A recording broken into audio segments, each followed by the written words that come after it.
Hi guys, it's album review time. We've got Sebastian Bach and A Child Within the Man.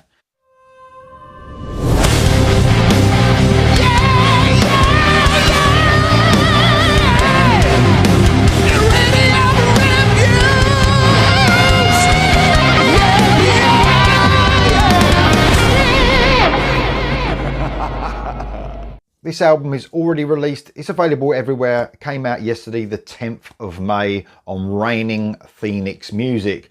11 tracks, the fourth studio album by this veteran of metal, I would say, Sebastian Bach. I mean, obviously well known for Skid Row. A lot of people calling him back to come to Skid Row. It ain't going to happen, guys. It ain't going to happen. They would have done that by now, but I can sort of understand that, you know, wanting him back for maybe a final tour or something, but it just ain't going to happen. I think we can all forget about that. The last album was Give 'Em Hell in 2014, so a big gap. 10 years since the last album, a long time. I've got to say, this is a great album. Now, for me, it's a bit of a mixed bag sometimes. I think it's got an amazing start to this album. I think it's really front loaded with some amazing songs. And then I think it peters out a little bit and then it picks up again at the end of the album. To tell you the truth, I think it's exceeded my expectations. I thought it was going to be good when I listened to the singles. The singles are a really strong part of this album, but there are some other tracks that are, you know, on level with those singles. But I didn't, you know, when I first heard there was new music coming from Sebastian Bach, I wasn't overly excited, but I've got to say, I think it exceeded my expectations. I really do. I think there's some brilliant songs on here. Good to great. That's what I would say. But yeah, mixed bag. Better than previous solo albums, I would say. A little bit more memorable, but also missing some choruses, I think. And I think that's been the issue with the Sebastian Bach albums in general. You know, we didn't have that problem with the first two Skid Row albums. We didn't have that problem. There were some huge choruses on there to go along with the great music. You know, this album's got that great music. There's some brilliant playing. I'll go through the musicians in a minute, but there's no problem with the technical ability of this band. There's some crushing riffs, some real heavy moments, and some really beautiful moments as well. But I think when it comes to dynamic choruses, it's sort of a little bit of a problem. So there's nothing really horrible to talk about with this album. It's a really positive review, but it didn't get me all the way through. So let's talk about maybe the elephant in the room a little bit, Sebastian Bach's vocals. So he sounds great on this album. Let's get that straight. And this becomes a little bit of a problem when you're reviewing studio albums. I've heard some stuff of him live, and sometimes he sounds better than other times live. I know he finds it hard to hit some of those. Who wouldn't find it hard to hit those first couple of albums of Skid Row? That's some of the best vocal performances I've ever heard in my life. So, you know, I don't know how old Sebastian is now, but the vocals are the hardest thing to, you know, preserve. You know, you can play the guitar for a lot longer. You can play the bass for a lot longer. Maybe the drums, not so much, but vocals are the things that suffer with age. All that singing, all that touring, it must be murder to try and keep, you know, your vocals intact. And obviously he was a bit wild when he was younger, so that probably didn't help either. But I've got to say, he sounds really good on this album. So you need sometimes to separate, you know, the studio from the live performances. And I'm not saying he's horrible either. I'm saying that when you hear some of the singing on this, and he does some great high stuff as well, you can't imagine him pulling it off live like the record. And to tell you the truth, not many singers can. I mean, even the greats like, you know, Bruce Dickinson, for instance, even way back then when he was in his prime on the Live After Death tour, you know, he couldn't match what he could on record then, you know. So we've got to take it easy on some of these vocalists, I believe. But obviously in the studio, you're going to take your time. But I've got to say, as a performance, vocals, he sounds absolutely amazing on this album. And then you've got Devin Bronson on the guitar. He was the only one, as far as I can tell, from these four musicians. There's other guests as well, but from the four main musicians, he's the only one that appeared on the last album. This is just guitar, man. And there's some great solos on here. There's some really sort of And there's some really inventive stuff as well. Some of the solos, I was like, yeah, man, that's really been well thought out. Rather than just, you know, kicking in with a jammy, sort of bluesy metal sort of solo. There's some really cool stuff going on by Devin Bronson. Real heavy, groovy riffing on here. He sounds fantastic. Love it. This is just guitar. Guitar. It really is. And then you've got the rhythm section of Todd Kearns and Jeremy Colson. Todd Kearns bass and Jeremy on the drums. It's just it's a really nice sounding album, actually. So that, you know, it makes the most out of the rhythm section. I can't fault the production on this album whatsoever. It sounds great. So the drums and the bass are well up in the mix. Like I said, there's some quite intricate playing on this. There's some great sort of songs that inject some odd time signatures now and again. So, and this band sound really tight. They really do. I'm not sure if it's the touring band that he's got, but I've got to say, musicianship on this album is top notch. Let's talk about the songs themselves. So, like I said, very good start to this album. We start off with Everybody Bleeds. This was a single, a heavy start, of course. And to tell you the truth, it's quite heavy throughout this album. Lots of twists and turns in this track. Sort of has a lot of classic and modern elements mixed in. There's a really cool touches to this. It does have an attitude about it, without a doubt. And this album in general does. And Bach sounds great as he sort of flexes the different styles that you sort of can pull off. This is an energetic track that is a great choice for an opener. The first of many great solos and all, man. Just knocking it out of the park on the guitar. A great start.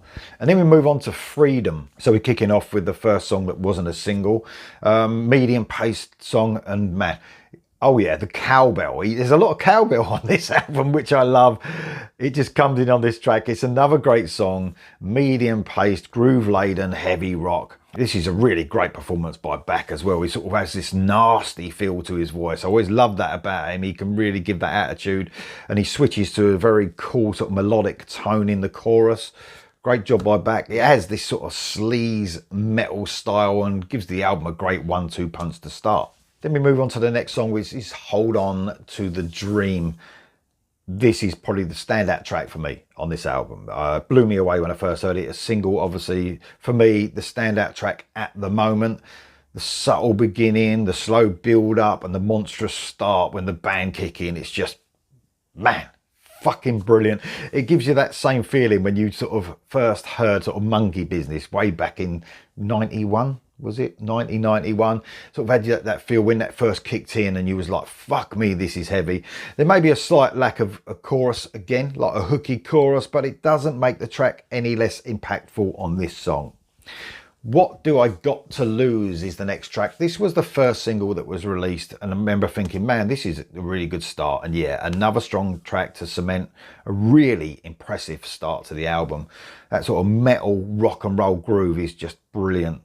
One of the best choruses on the album as well, I would say. It hits really fucking hard. It's totally infectious. This is how good Bach can write a chorus. Again, a really impressive vocal as well by him. The band really sound great here as they sort of perfect that metal groove. Hard Darkness is the next track. The heaviness just continues in a real riffy track. A cool injection of modern metal here sort of runs through it, especially the chorus. A real aggressive vocal delivery in the verses as well. It's a really cool sort of little guitar section as well, where the guitarist sort of had this nice originality, I would say, by straying off the normal solo style.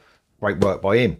Future of Youth is the next track. This is another track with sort of a modern feel, a bit of a riff that you would hear across many metal tracks, though, I would say. There's nothing bad about this song, and there ain't anything bad about any of the songs, but it does feel like the first track where I got to this album where it sort of felt like I needed something extra to come in, or something special it was missing. Almost run of the mill, nothing sort of really grabbed me on this one.